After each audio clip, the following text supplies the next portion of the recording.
하나님의 말씀 보겠습니다. 마태복음 14장입니다.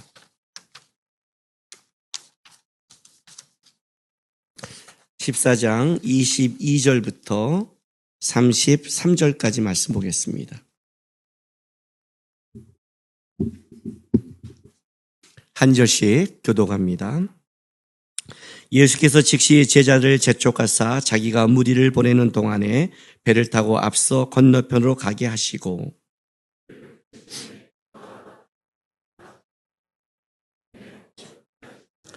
배가 이미 육지에서 수리를 떠나서 바람이 거스림으로 물결로 말미암아 고난을 당하더라. 제자들이 그가 바다 위로 걸어오심을 보고 놀라 유령이라 하며 무서워하여 소리치리거늘 베드로가 대답하여 이르되 주여 만일 주님이시거든 나를 명하사 물 위로 오라 하소서 하니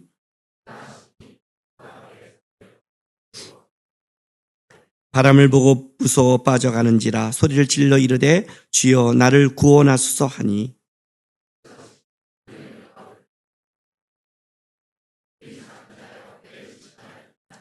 배에 함께 오름에 바람이 그치는지라.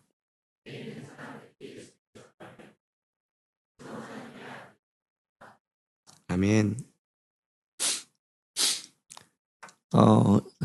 대만에 가 있는 우리 김준영 이윤희 선교사 딸의 소율이란 우리나라 나이로 10살, 이제 만 나이가 되니까 10살이 안 된 아이가 있어요. 얼마 전에 한국에 코로나 때 못 나오다가 몇 년 만에 나왔습니다. 얘가 나와서 우리나라에 나와서 이렇게 말을 하더라고요. 대통령이 정치를 잘 못한대요. 왜 대통령이 정치를 말 못하니? 그랬더니 이렇게 말하는 거예요. 걔는 10살을 그렇게 기대하고 살았습니다. 오빠도 10살, 나이가 2자리고 아빠도 2자리고 엄마도 2자리여서 10살 기대하고 살았는데 이제 10살이다 하고 한국에 왔는데 만이 대통령이 나이를 만으로 바꿨다는 겁니다. 다시 자기의 나이가 그렇게 꿈꾸었던 몇 년 단에 10살이 깨지고 다시 밑으로 떨어지는 순간 내가 이렇게 말하는 거예요. 대통령이 왜 만으로 바꿨냐고. 내가 얼마나 꿈꾸고 살았는데 정치를 왜 이렇게 하냐고.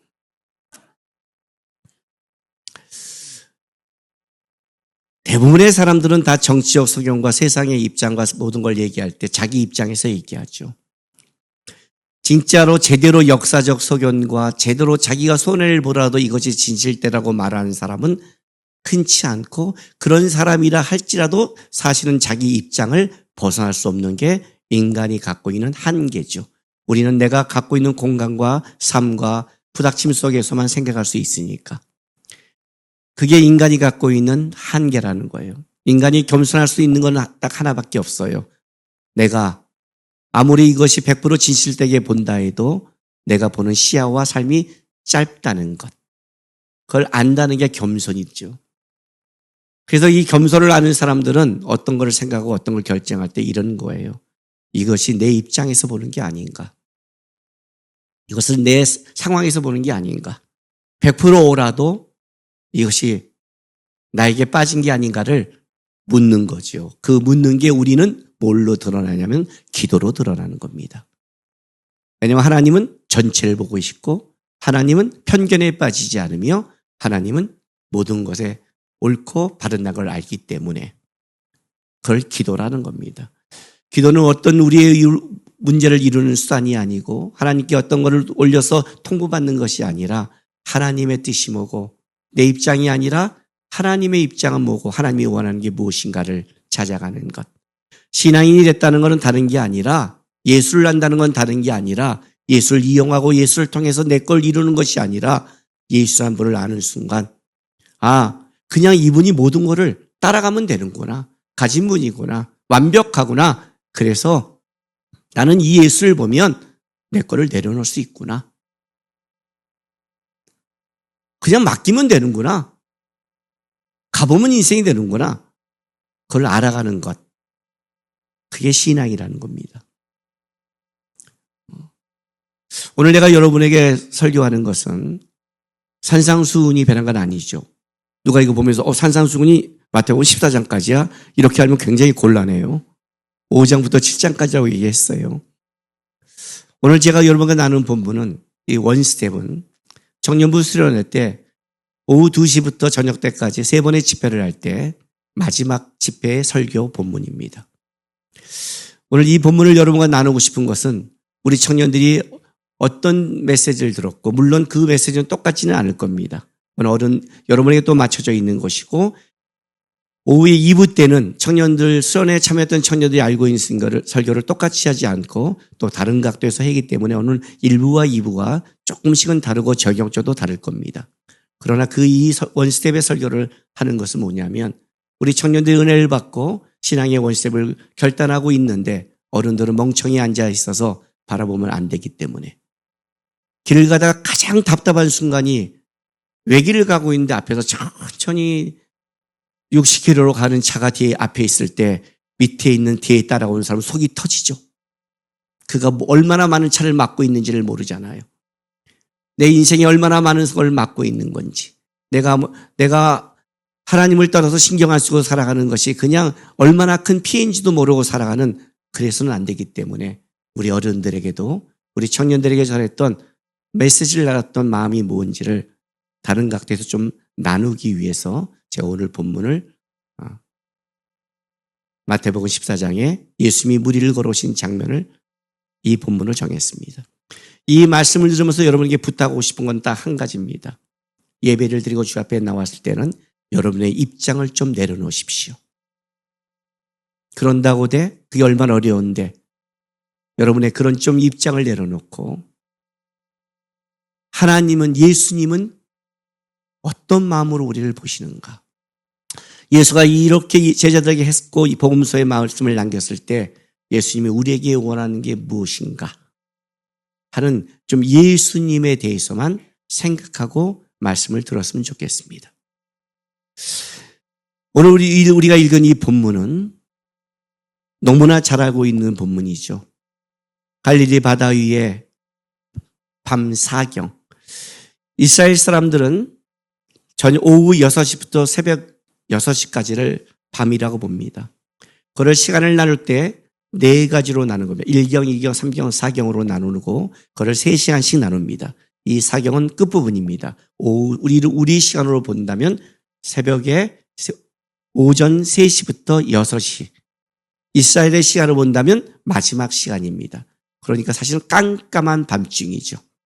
그 깜깜한 밤중에 풍랑이 있는 바닷속에 제자들이 떠 있는데 예수님이 걸어오시는 장면이고, 그리고 베드로는 만약 주시거든 나를 무리를 걷게 하소서 명령하며 말했더니 와라 했더니 거기를 걷고 있는 장면입니다. 너무나 잘 알고 있는 장면이죠.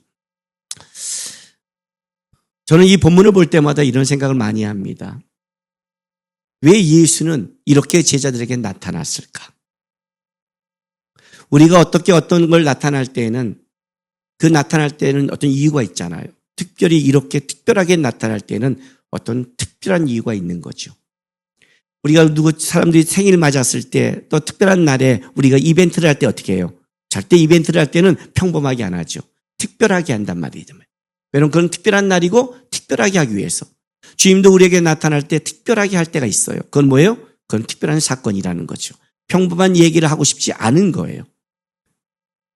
왜 한밤중에 예수가 퍼포먼스 하는 것도 아니고 그것도 풍랑을 일으키면서 엄청난 풍랑을 일으켰어요. 엄청난 풍랑. 오늘 이 14장 24절에 보면 배 이미 육지에서 수리를 떠나서 바람이 거스림으로 물결로 말미암아 고난을 당하노라는 이 고난을 당한다는 뜻이 해산의 고통에 쓰일 때 쓰는 단어예요. 여인들이 엄청난 심한 고통을 제자들에게 바다 위에 일으켜버린 거죠. 엄청난. 왜 그렇게 심한 고통을 제자들에게 바다 가운데, 누구보다 바다의 풍랑을 알고 있는 자들, 그렇죠? 누구보다 바다의 풍랑을 알고 있는 어부들 아니에요. 그럼 우리가 트라우마가 왜 무서워요? 알기 때문에 무서운 거예요. 고통을 당했기 때문에 무서운 거라고요. 그게 일부러 그 당하는 그 고통 속에 집어넣어 놓고 그 풍랑을 극대화시켜 놓은 거예요. 그리고 걸어오신 거예요. 왜? 그것도 풍랑을 계속 일으키면서. 그것도 제자들이 혼이 빠져도 유령처럼 보는 것처럼. 예수는 왜 그랬을까? 어떤 마음에서 그랬을까? 또 한 가지는 우리가 도저히 이해하지 못한 어떤 사건은 뭐냐면 베드로는 어떤 생각을 했기에, 누구보다 그 풍랑의 무서움을 잘 알고 있는 베드로는 어떤 생각을 했기에 만약 주시거든 나를 물 위로 걷게 하소서라는 말을 할 수 있을까? 베드로는 어떤 마음이었을까? 성경을 보면서 몇몇 고민하는 사건들이 있어요. 제가 청년 때 가장 성경을 보면서 받았던 성경은 창세기 22장이에요. 아브라함이 이삭을 바친 장면이에요. 거기서 나에게 고민하게 만들었던 사건은 아브라함이 아니었어요. 아브라함은 주님을 따라 그 수많은 시간을 달려왔고 믿음을 알고 믿음을 갖고 있어서 하나님이 이삭을 바치라 했을 때 이삭을 향해 칼을 들 수 있었지만 도대체 이삭은 어떤 마음을 갖기에 순종할 수 있었을까요? 그는 그렇게 믿음의 길을 간 자도 아니고 젊은 년인데, 나는 그때는 젊었기 때문에 내게 들어오는 사람의 눈은 나이 많은 아브라함이 아니라, 믿음의 길을 간 아브라함이 아니라, 내가 앞으로 본받아야 할 사람이 아니라 함께 나와 비슷한 나이에 있는 이 청년은 도대체 어떻길래 말도 안 되는 칼을 들고 죽이려는 사건 속에 순종할 수 있을까? 바보도 아니고 예배를 너무 잘 알고 있고 올라가면서 아브라함을 향해서 왜 오늘은 양이 없습니까? 번제할 게 없습니까? 누구보다 잘 알고 있는 그가, 그리고 그렇다면 지금 칼을 든다는 게 그 양을 어떻게 죽인다는 걸 누구보다 잘 알고 있는 그가 왜 묵묵히 순종할 수 있었을까가 나는 청년 때 고민이었어요. 왜냐하면 나는 만약에 내가 상식적이지 못하는 거를 칼 댄다면 그렇지 못하니까. 청년 때 알잖아요. 얼마나 정의로워요. 얼마나 똑똑해요. 얼마나 이빨라요. 얼마나 혈기 많아요. 얼마나 그것이 자기 입장에서 나오는 거예요. 신앙은 내가 옳고 바른 것을 주장하는 게 아니라 하나님이 말하는 게 무언가를 고민하는 거예요. 내가 100% 옳라고 하나님이 100% 틀린 것 같아도 하나님이 말했다면 왜 하나님이 이렇게 했을까? 왜? 하나님이 말했던 순간 하나님이 100% 옳은 거니까. 내가 100% 옳았다고 생각한 게 100% 틀린 결론이 되는 거예요. 그게 신앙이죠. 그게 아니면 세상 사람과 똑같은 거예요. 도저히 나는 이삭이 이해가 안 가는 거예요. 그리고 화가 나는 거예요. 왜 나는 이렇지 못할까? 왜 나는 그렇게 변명이 많고 분노가 많고 말이 많고 똑똑함이 많은가? 도대체 뭐가 다른가? 그게 나에게 청년 때 이삭에 대한 묵상이었어요. 그리고 한참 지난 다음에 그거를 하나님께서 풀어줄 해답은 받았어요. 오늘 이런 본문이에요. 누구보다 그걸 알고 있는 베드로는 그 두려움과 그 한 발 잘못 뛰었을 때 오는 죽음과 그걸 알고 있는 베드로가 왜 만약 주시거든 하면 나를 물 위를 걷게 하는 이 말도 안 되는 사건, 그 사건을 베드로는 얘기할 수 있을까? 예수님이야 그냥 그렇게 일으키고 있다면 의도가 있지 하고 예수님 입장을 묵상하지만 야, 베드로가 무슨 배짱일까? 어떻게 이 첫 발자국을 뗄 수 있을까? 첫 발자국만 떼서 물 위를 걸을 수 있다면 그 사람은 물 위를 걷는 사람이 되잖아요. 그 첫 발자국을 못 띄니까 신앙이 문제가 되잖아요. 신앙의 길이 위대한 길을, 그 위대한 여정이 다 첫 발자국부터 시작되는 거예요. 모든 사람이 첫 발자국을 못 떼고, 여러분 뛰었다고 생각하세요? 뛰었다는 사람은 지금 걷고 있어야 돼요. 걷지 못한 건 뛰고 있지 않은 거예요. 뛰었다고 생각하지 마세요. 오늘 이것이 본문이에요. 예수님은 왜 그랬을까? 마태복음은 예수는 누구인가를 구약을 받아서 더 깊게 설명하고 있어요. 마태복음 13장에 가면 우리가 알고 있는 천국 비유의 장이 나와요. 그리고 이 천국 비유가 다 끝난 다음에 예수님이 자기 고향으로 가서 어떤 일을 당하시냐면 배척을 당하세요. 그래서 선지자는 자기 고향에서 인정받지 못한다는 말을 그때 말씀하세요. 우리가 너무 잘 쓰는 내용이죠. 집안에 가서 인정받지 못하고 교회 인정받지 못할 때 이 말 갖다 쓰잖아요. 그죠? 여러분이 쓰는 것 다 쓰잖아요. 그리고 나서 14장이 시작되는 거예요. 14장은 4가지 이야기가 있지만 앞에 있는 3가지가 가장 큰 이야기죠. 그 중에 가운데 이야기가 제일 커요. 그게 오병이어의 사건이에요. 왜냐하면 이 오병이어의 사건은 왜 이렇게 중요한 사건이냐면 예수님의 그 공생의 시작, 사역의 시작 속에 오병이의 기점으로 사역이 나눠지기 때문에 그래요. 그 앞에는 예수님이 메시아됨을 소극적으로 전해요. 소극적으로. 제자들에게 집중하면서 많은 사람에게 전하지 않고 소극적으로. 또 어떤 메시아됨이 드러날 때는 말하지 말라고 부탁도 하면서 전하기 시작하래요. 그러나 오병이의 사건을 통해서 예수님은 어떻게 바뀌냐면 이제 전체적으로 메시아됨을 공개적으로 증명해요. 왜냐하면 오병이어는 꼭 이런 느낌이에요.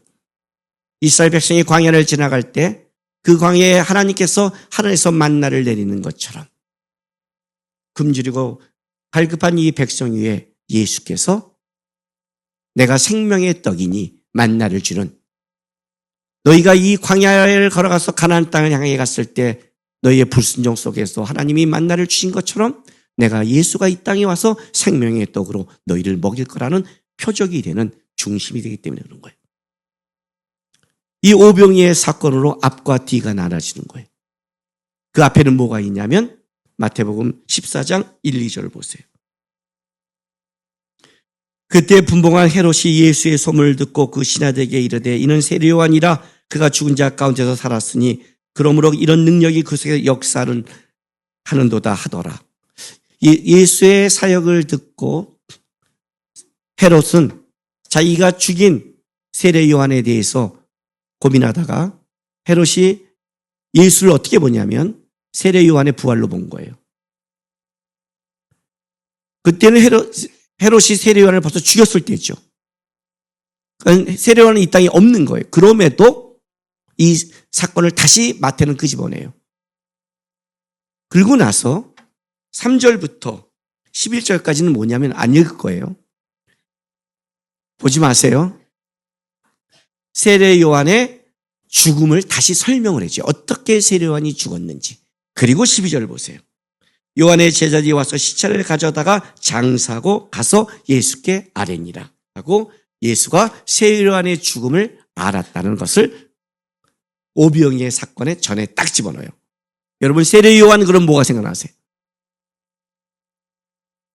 예수님의 길을 예비한 자. 그렇죠?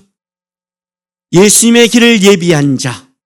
그 예수님의 길을 예비한 자가 죽었다는 건 어떤 거예요?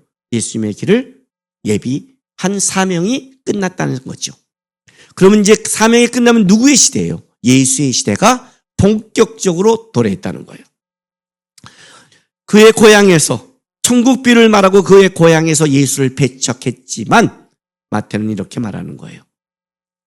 너희가 배척하느냐 안 하느냐의 문제가 아니라 세례 요한이 죽음으로 이제 예수가 하나님이 본격적인 사역을 시작했다는 거예요.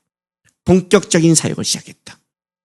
그래서 세례 요한의 걸 다시 끄집어내고 그의 죽음을 다시 상기시키고 그의 소식을 예수가 들은 걸 얘기하고 나서 이제 예수께서 오병이어의 사건을 일으킨 거예요. 그 오병이어의 사건이 끝나고 나서 벌어진 사건이 오늘 바로 풍랑 위에 예수께서 걸어온 사건이에요. 왜 배란간 이렇게 바뀌었을까요? 자, 14장 보세요. 22절, 23절. 예수께서 즉시 제자들을 재촉하사 자기가 무리를 보내는 동안에 배를 타고 앞서 건너편으로 가게 하시고 무리를 보내신 후에 기도하러 따로 산에 올라가시니라 저물매 거기 혼자 계시더니. 자, 오늘 본문에 아주 재미있는 표현이 나와요. 5,000명이 넘는 남성만 얘기하는 거니까 거의 2만 명이 넘는 그 무리에게 요한복음에 보면 제자들에게 가서 이 무리들이 이제 저녁 때가 되고 굶주렸으니 보내어 먹을 것을 줬으면 좋겠습니다 했을 때 예수께서 뭐라고 하냐면 너희가 먹을 걸 줘라고 말해요. 의도적으로 말하는 거예요. 그리고 그 무리에게 예수께서 먹을 거를 오병의 기적을 일으키시는 거예요. 그렇죠? 그들을 불쌍히 여기셨고 그들에게 말씀을 전했고 영의 양식을 채우고 육의 양식도 채워줬어요. 그리고 그들을 향한 예수님이 긍휼한 마음과 불쌍한 마음을 갖고 있었어요. 그것이 끝나면 어떻게 돼요? 보통 이렇게 끝나면 어떻게 해야 돼요? 훈훈해야 돼요. 그죠? 저는 지금 오늘 이 예배 가운데, 물론 우리 교회 난 예배 가운데 하나님이 항상 특별히 역사한다고 봐요. 아무도 아멘을 안 하는구나. 그래. 부드럽고 따뜻한 설교는 끝났어요, 지금부터. 거칠고 풍랑이 있는 설교가 시작될 거예요. 목사가 갖고 있는 가장 큰 특권은 이거예요. 하나님의 역사와 인도하심을 먼저 느낀다는 거예요. 나는 말 안 하고 이번 문을 준비했는데, 산상순인 줄 알고 있었는데, 아무도 말 안 하고 준비 안 했는데, 오늘 예배 인도와 오늘 특순과 광야를 지나며 이 하나하나 속에 어떻게 이렇게 하나님이 이어가지? 어떻게 같은 마음을 주시지? 저는 오늘 찬양하고 올라올 때 너무 힘들었어요. 왜냐하면 저는 찬양할 때 항상 찬양을 깊게 못해요. 깊게 하다가 내가 터져버리면 인도를 못하니까. 그래서 고백하듯이 마음을 잡듯이, 고백하듯이 마음을 잡듯이 해요. 근데 오늘은 마음을 좀 놓쳤어요. 올라오기 너무 힘들었어요. 잘못해서 내가 터져버리면 인도가 안 되죠. 이게 어려운 거예요. 근데 오늘 왜 그랬냐면 하나님의 흐름 속에 역사가 있는 거예요. 하나님이 오늘 좀 말씀하게 있는구나, 이런 느낌을 받아요. 그럼 오늘 예배가 끝난 다음에 우리가 이렇게 끝나야 돼요. 훈훈하게. 오늘 은혜가 있었어. 그러자. 이렇게 끝나야 되는데, 끝나자마자 내가 베란다 밖에 나가서 성도 인사대 그냥 가! 빨리 가세요! 빨리 가세요! 앞서지 마! 가! 가! 사냥대 절로 가고 오늘 특수한 사람은 만나지도 마! 내 방에 가 있어! 여러분, 이렇게 되면 어떻게 되는 거예요? 어떻게 되는 거예요? 은혜 깨지는 거죠? 뭐야, 베란다 왜 그래? 그 무리들에게 그 광야에서 말씀을 빈들에서 그렇게 전하면서, 해가 지도록 전하면서, 그리고 그들의 굶주림을 예수님이 채워주고, 영육을 다 채워준 예수님이 오늘 베란간을 어떻게 하시냐면 22절에 보면 즉시 제자들을 재촉하사 자기가 무리를 보내는 동안에 누가?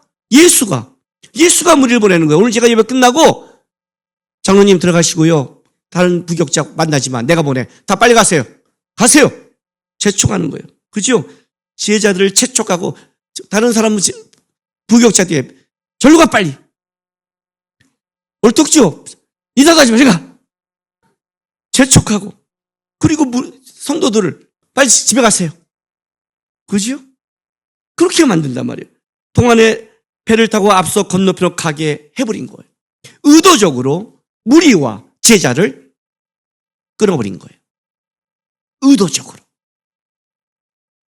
그리고 나서 무리를 보내신 후에, 예수가 무리를 다 보내신 후에 혼자, 그리고 나서 다 이 부격자가 방에 있는데 나는 어디 가서 기도원에 가는 거예요. 기도하러 따로. 그리고 이렇게 한 거죠. 나 올 때까지 가지 마. 이렇게 된 거예요. 따로 산에 올라가시니 저물매 거기에 혼자 계시더니, 그리고 배가 이미 6일 때 수리를 떠났어요. 그래서 한번 생각해 보세요.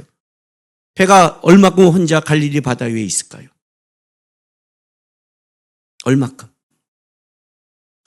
해가 저물 때 그들에게 먹을 걸 주시고 깜깜하기 전에 흩어져야 될 거 아니에요. 그죠?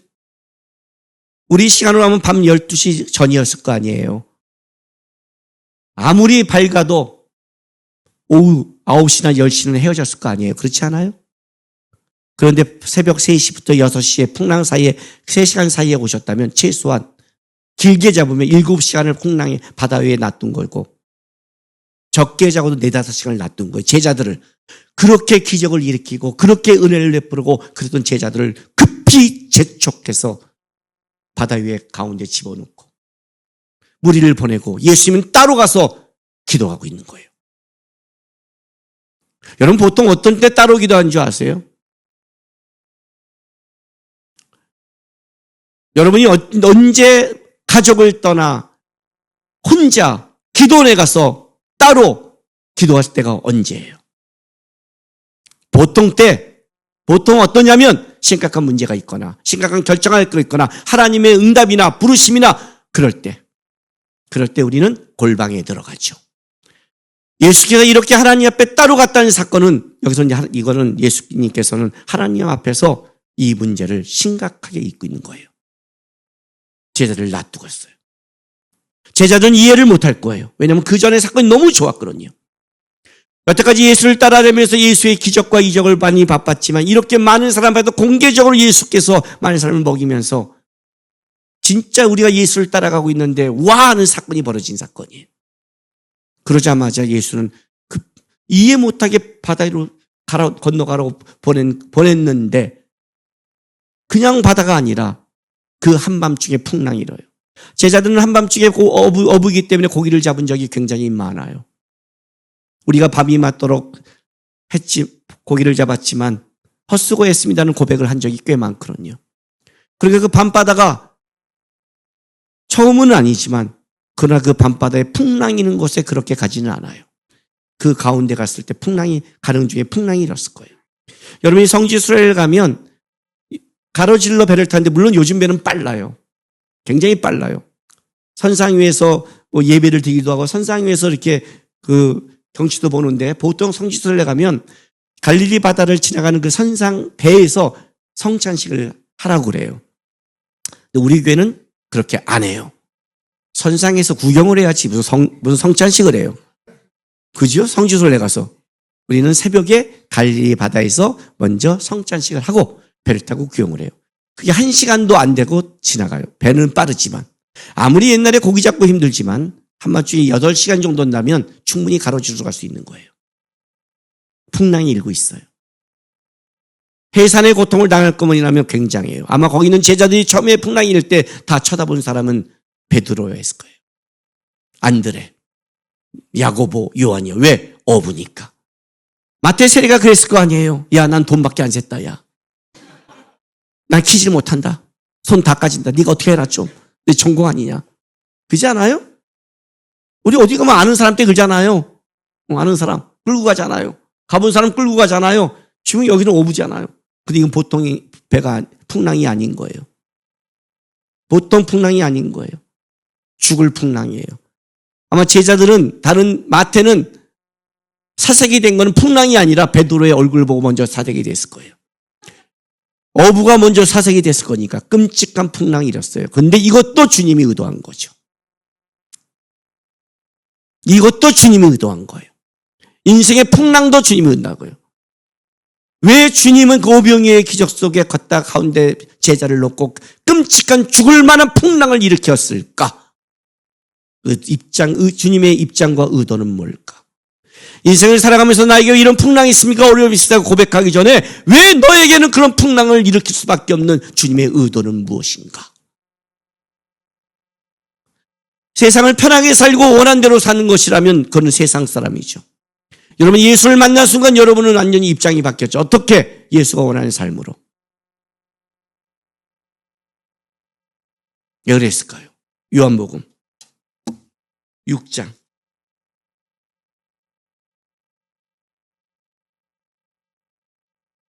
25절에서 27절 보세요. 요한복음 6장에도 1절부터 오병이어의 사건이 나오고 16절부터 바로 바다 위에 걸어오신 장면이 똑같이 나와요. 그리고 나서 이제 그걸 설명하는 거예요. 26절 보세요. 예수께서 대답해 이르시되 25절 바다 건너편에 만나 랍비여 언제 여기 오셨나이까 하니 그 무리들이 이제 말한 거예요. 무리들이. 예수께서 대답해 이르시되 내가 진실로 진실로 너희에게 이르노니 너희가 나를 찾는 것은 표적을 본 까닭이 아니요 떡을 먹고 배부를 까닭이로다. 썩을 양식을 위하여 일하지 말고 영생가 너 있는 양식을 위하여 하라. 이 양식은 인자가 너희에게 주리니 인자는 아버지 하나님께서 인치신 자니라. 그들이 본 게 뭐라고요? 메시아의 표적이 아니라 뭘 봤다고요? 떡을 먹고 배부른 거였어요. 왜 예수께서 제자들을 급하게 띄워놓은 줄 아세요? 메시아 됨의 기적을 일으켰는데 그들은 예수가 누군지를 모르는 거예요. 와!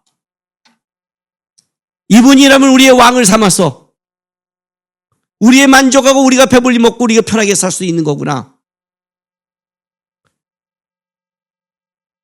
너희가 언제 나를 제대로 봤니? 떡을 먹고 배부르고 다 그거 채우려고 날 봤지. 그것이 분위기가 장악한 거예요. 그 분위기에 제자들이 젖어들까 봐. 그 분위기에 제자들이 따랄까 봐. 즉시 제자들을 분리시켜버렸어요. 어떤 사람을 만나지 말아야 되는 줄 알아요? 만날수록 세상 거에 날 가득 채는 사람이 있다면 만나지 마세요. 신앙으로 이길 수 없다면. 그 사람을 만나서 아무리 세상 걸 얘기해도 내 안에서 그것을 마음을 속상하거나 뺏기거나 그러면 여러분 아직 실력 없는 거예요. 동창 만났더니 누구는 잘 되더라. 회개 기도부터 하세요. 그들은 예수를 본 게 아니에요. 예수는 이 분위기에서 제자들을 당장 띄우고 싶었어요. 6장 30절부터 36절 보세요. 요한복음. 그들이 묻되 그러면 우리가 보고 당신을 믿도록 하는 표적이 무엇입니까? 하신 일이 무엇입니까? 기록된 바 하늘에서 그들에게 떡을 주어 먹게 하였다함과 같이 우리 종사들은 광야에서 만나를 먹었나이다. 예수께서 이르시되 내가 진실로 진실로 너희에게 이르노니 모세가 너희에게 하늘로부터 떡을 준 것이 아니라 내 아버지께서 너희에게 하늘로부터 참떡을 주시나니 하나님의 떡은 하늘에서 내려 세상에 생명을 주는 것이니라. 그들이 이르되 주여 이 떡을 항상 우리에게 주소서. 예수께서 이르시되 나는 생명의 떡이니 내게 오는 자는 결코 줄이지 아니할 터이요 나를 믿는 자는 영원히 목마르지 아니하리라. 그러나 내가 너희에게 이르기를 너희는 나를 보고도 믿지 아니하는다 하였느니라. 그래요. 예수께서 생명의 떡이거든요. 오병이의 사건은 어떤 사건이냐면 이거예요. 예수가 하나님이 광야에서 만나를 주고 너희를 이끌은 것처럼 내가 이제 생명의 떡으로 너희와 함께하고 너희에게 끌어가는 메시아라는 걸 증명한 사건이었어요. 근데 그들은 예수께 관심이 없었어요. 다른 말로 할게요. 하나님께 관심이 없어요. 그들이 오직 관심이 갖고 있는 건 뭐냐면 생명의 떡이 아닌 세상의 떡이었어요. 이 세상의 떡의 분위기로부터 제자를 분리시킨 거예요. 분리시키라고 어떻게 한 줄 알아요? 무리는 그렇다 치고 내 제자에게는 그들도 똑같이 그 분위기에 빠졌을 거 아니에요. 12광지를 거둘 때 어떻겠어요? 그 사람들의 환호가 어떻겠어요? 그 사람들의 표정을 봤을 거 아니에요. 가장 가까이서 봤을 거 아니에요. 젖어버렸잖아요. 즉시 바닷 가운데 집어넣고 예수께서 나타나지 않는 거예요. 기도하셨어요.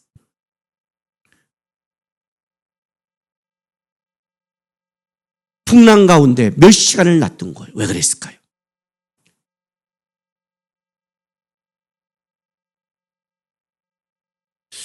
세상 거를 빼는 가장 좋은 방법은 고난이에요. 고난은 깊이를 만들어요. 고난은 넓이를 만들고요. 생명이 위협이 오는 풍랑 속에 떡을 생각하는 사람은 없어요. 어떻게 이 풍랑을 해칠지 생각해요. 일단 떡을 빼야 돼요. 속에 가진 거를 빼야 주님 걸로 채울 수 있는 거예요. 부자 처녀의 한 말과 똑같아요. 너의 재물을 버려야 그 나를 쫓아라요. 그래야 내 걸로 채울 수 있다는 거예요. 세상과 하나님 거를 동시에 채울 수 없는 거예요. 주님이 우리에게 첫 번째 일하는 방법은 뭐냐면 내 걸 먼저 빼는 거예요. 그 시간을 놔뒀어요.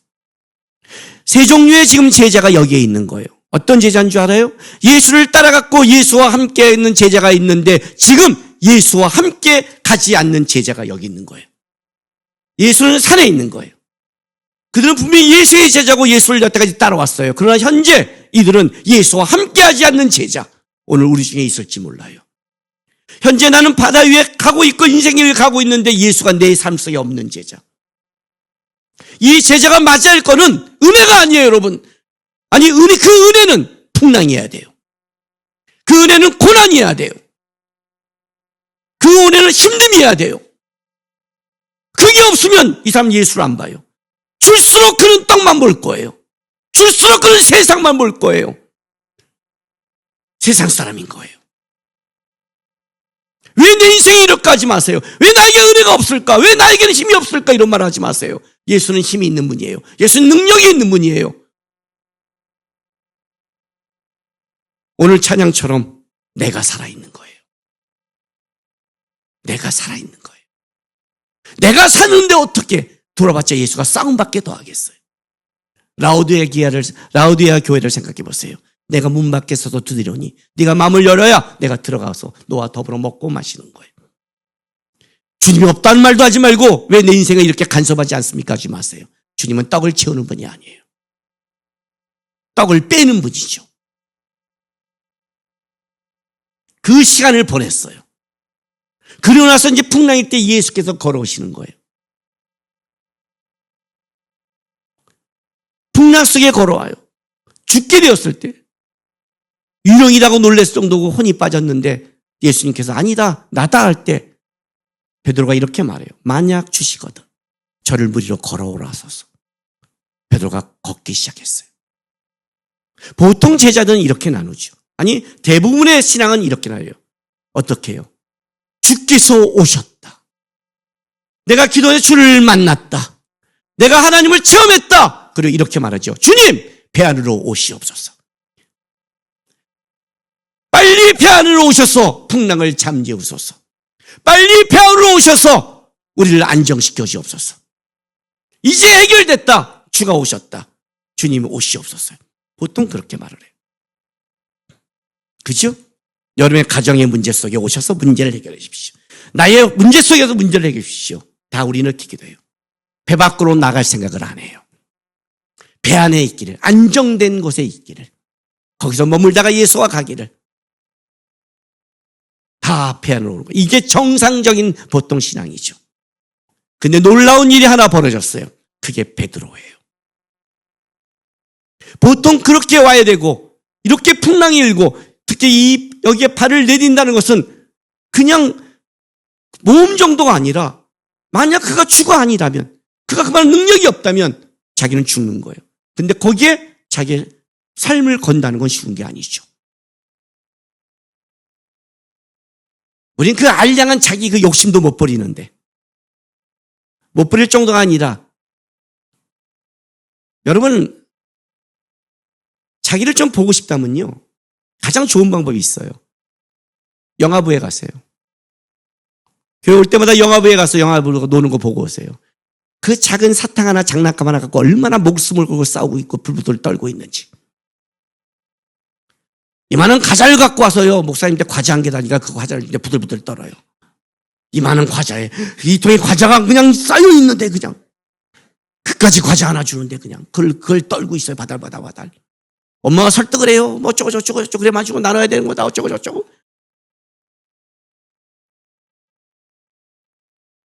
얘가 어린아이니까 내가 이해가 가는데 20살짜리가 와서 바들바들 과자를 갖고 떤다고 생각해보세요. 야 목사님 과자 하나 줄래? 과자 줍니다. 이거 지금 내가 얼마나 먹고 싶은 과자였는데 막 부들떠고 한 개를 주고 때문에 내가 속으로 뭐랬어요. 속으로 이런 쌍놈의 새끼. 과자 먹고 체해라. 안 그러겠어요? 어떤 느낌이냐면 진짜 우리가 주님 앞에 그렇게 떠는 것 같아요. 달달달달달달달달. 이 다음에 지나가면 아무것도 아닌 걸 갖고 내 인생을 다 망치는 거죠. 바들바들. 오십시오. 이거 해결해 주세요. 오세요. 근데 베드로는 달랐어요. 만약 주시거든 나를 무리로 걷게 하소서. 어떤 의도인지 모르지만 주님이 이렇게 말해요. 와라. 근데 무리를 걷기 시작했어요. 배 밖으로 나가는 신앙이 있어요. 배 밖으로 나가야 기적이라는 것을, 이적이라는 것을, 역사라는 것을, 살아계심을 느끼는 거예요. 배 안에서는 없어요. 그래서 우리의 신앙은 다 종교적인 거예요. 우리의 신앙은 다 머리적인 거예요. 하나님의 역사가 없어요. 기도에서 이런 역사가 있다. 하나님이 이렇게 했다. 하나님이 이렇게 풀었다. 하나님이 이렇게 인도했다. 하나님의 역사가 이런 거다. 이렇게 고백하는 자가 없어요. 왜? 그런 체험을 못 해봤으니까. 물 밖으로 나간 적이 없으니까. 걸을 생각도 안 하니까. 아이가 자랄 때 걷는 게 얼마나 기쁜 줄 아세요? 저는 아직도 기억이 나요. 우리 하람이는 7살 때 일어났어요. 아니, 큰일 나죠. 7개월에. 세상에 7개월에 7살이라니. 7개월에 일어났을 때 다 놀랐어요. 보통 애들이 안 일어나요. 돌진하잖아요. 근데 7개월에 일어난 거예요. 그리고 중요한 게 있어요. 돌진할 때까지 한 발자국도 걷질 않아요.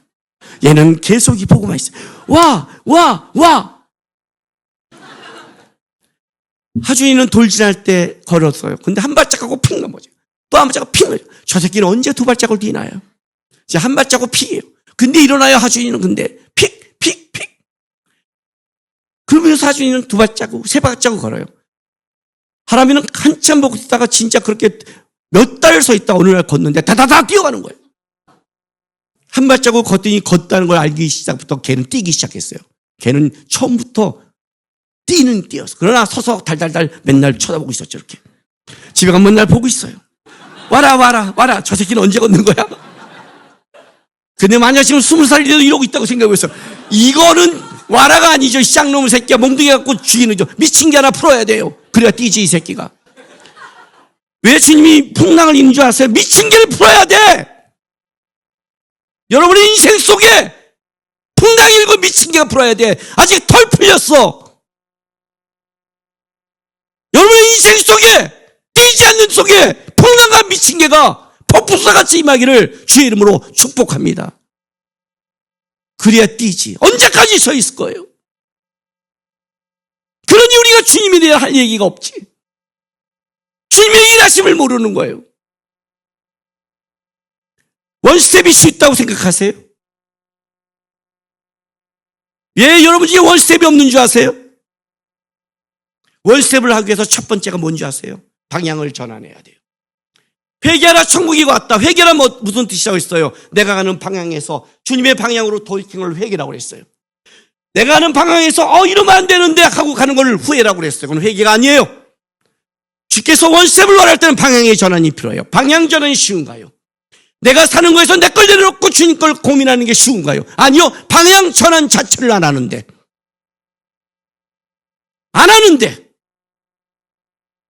고민도 안 하는데 말씀을 들어도 고민을 안 하는데 얼마나 한 길로 흘려버리는데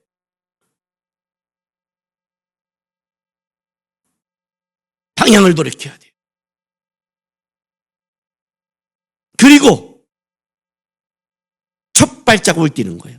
첫 발자국이 뭐예요? 용기가 필요한 거예요. 첫 발자국이 제일 큰 용기가 필요해요. 한 발자국을 뛰었을 때는 두 발자국을 할 수 있다는 그 다음이 쉬워요.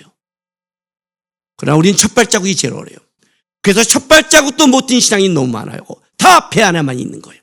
다 배 안에만 있어요. 근데 주님은 그렇게 안 했어요. 오라고 그랬어요. 가다 빠지면 어때요? 빠지면 어때? 빠지니까 일으켜주지. 빠졌다는 뜻은 걸었다는 뜻이에요. 걸어야 넘어지지. 걷지도 않는 자가 무슨 넘어져. 쟤는 맨날 넘어져. 너는 걷기나 했어? 앉아서 얘기하는 신앙이 신앙인 줄 알아요? 예수가 머리로 사는 줄 아세요? 인생 속에. 아니에요. 제가 청년들에게 뭐라는 게 뭔지 알아요? 젊은 날의 믿음의 걸음을 걸으라는 거예요. 배 하나만 잊지 말라는 거예요. 예수께서 원하는 거예요. 왜요? 나는 떡을 주는 자가 아니라 세상을 주관하는 자야. 메시아야. 내가 오라면 네가 올 수 있는 거야. 내가 걸으라면 걷는 거야. 너의 머리와 한계로 말하는 게 아니야. 너의 배를 채우는 게 아니라 나는 세상을 주관하는 자야. 우리가 믿는 예수예요. 걸으셔야죠. 믿음의 길을 가셔야죠. 주께서 우리에게 생명을 줬다는 건 아직 믿음의 길을 요구하고 있다는 거예요. 제가 제일 듣기 싫은 말이 뭔지 아세요? 교회에서?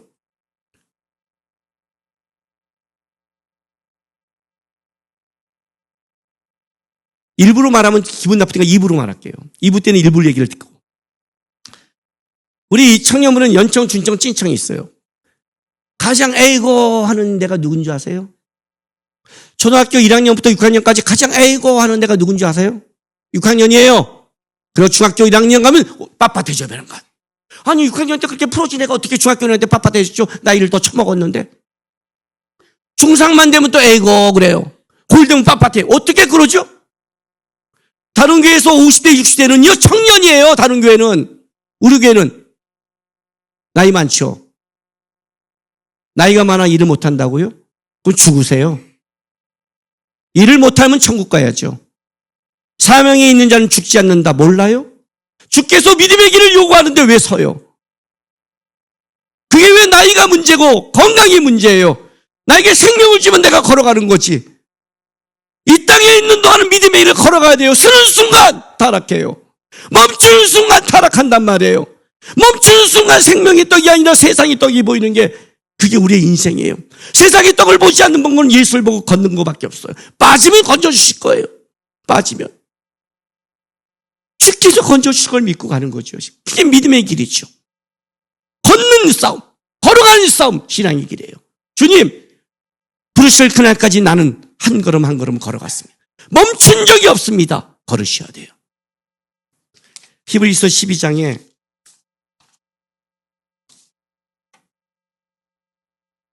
히브리서 12장은 하나님의 징계, 훈련에 관한 말씀이에요. 그 말씀을 쭉 하다가 마지막 절에 10절부터 12절을 읽어줄게요. 보지 마세요. 현대어의 성경에 나왔어요. 이거는 개정 이 판과 번역이 좀 달라요. 저는 이 번역이 지금 좋아서 읽어주는 거예요. 마지막에 권면을 이렇게 해요. 우리를 낳아준 아버지는 우리의 앞날을 위해 그가 알고 있는 지식으로 극히 짧은 기간 동안만 우리를 훈련합니다. 그러나 하나님께서는 우리에게 가장 좋은 것을 주시고 그분의 거룩하심을 나누어 주시려고 언제나 바르게 견책하는 것입니다. 무슨 벌이든 벌을 받을 때는 즐겁기보다는 상처를 받습니다.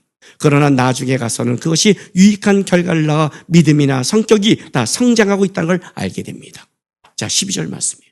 그러므로 여러분의 느슨해진 주먹을 힘껏 쥐고 떨리는 무릎을 굳게 일으켜 세우십시오. 그리고 여러분이 걸어가기에 똑바르고 평평한 길을 열어 나가십시오. 그러면 여러분을 뒤따르는 이들이 비록 약하고 절름거린 사람들일지라도 넘어지거나 부상당하지 않고 오히려 튼튼하게 될 겁니다. 제가 믿음의 길을 걸어가는 건 이거예요. 청년 때는 예수 믿는 사람으로 살고 싶었어요. 나를 구원해 준 게 너무 감사해서. 선택해 준 게 감사해서. 모두가 예수를 믿지 않아도 끝까지 예수 믿는 사람으로 살겠습니다고 약속을 했어요. 끝까지. 태풍이 불어와서 모든 건물이 무너져서 다시 일어나 건축하는 것처럼 예수를 부인해도 저는 예수를 고백하는 사람으로 남고 싶다가 제 청년의 고백이었어요. 부르심을 입고 나서는 하나님을 위해 살고 싶었어요. 적어도 하나님이 이런 약속을 했어요. 하나님, 내가 대단한 영광을 못 이뤄도 그 길을 포기하지 않겠습니다. 부르심을 따라 그 길을 걸어가겠습니다. 끝까지 넘어져도 쓰여도 저는 주님이 말하지 떠나지 않겠습니다. 이제 제가 사역의 마무리에 들어가면서 이렇게 고백하게 됐어요. 끝까지 걸어야 된다. 내가 한 걸음 걸은 만큼 내 후배들은 따라올 수 있으니까. 내가 한 발자국 건 것이 내 후배들이 그만큼 갈 수 있다. 누가 두렵고 누가 그럴 때 베드로가 걸어줘서 고마워요. 모세가 홍해를 갈라줘서 고맙다고요. 아브라함이 믿음의 길을 가서 고맙다고요. 왜? 그래서 내가 용기를 받으니까. 성경의 인물이 아니라 이 시대의 인물도 누가 하나님을 향해 부들부들 떨지만 한 발자국 가는 싸움을 해야 우리의 후배들이 이 시대의 믿음의 사람들이 예수를 알고 따라간단 말이에요. 살아있는 한 믿음의 길은 쉬면 안 돼요. 내가 할 수 있을 만큼 느슨해진 주먹을 다시 주고 떨리는 무덤을 일으켜 세워서 주님 앞에 걸어가는 거예요. 하나님을 바라보는 거예요. 우리의 아이들이 보고 우리의 청년들이 보면서 저렇게 주님 보는 거구나. 저렇게 바라보는 거구나. 저렇게 걸어가는 거구나. 저 사람을 따라가면 결국 예수를 쫓아가는 거구나. 그 원 스텝을 시작하셔야 돼요. 예수가 안 보인다면 내가 지금 세상에 떡에 빠졌나를 생각하시고, 예수가 보인다면 배 안으로 오지 말고 내 상으로 오라고 예수께 요청하지 말고 베드로처럼 고백하세요. 주님, 저로 오라고 명령하십시오. 그리고 그 첫 발자국을 띄므로 주님을 따라가는 여러분 되시기를 바랍니다. 기도하겠습니다.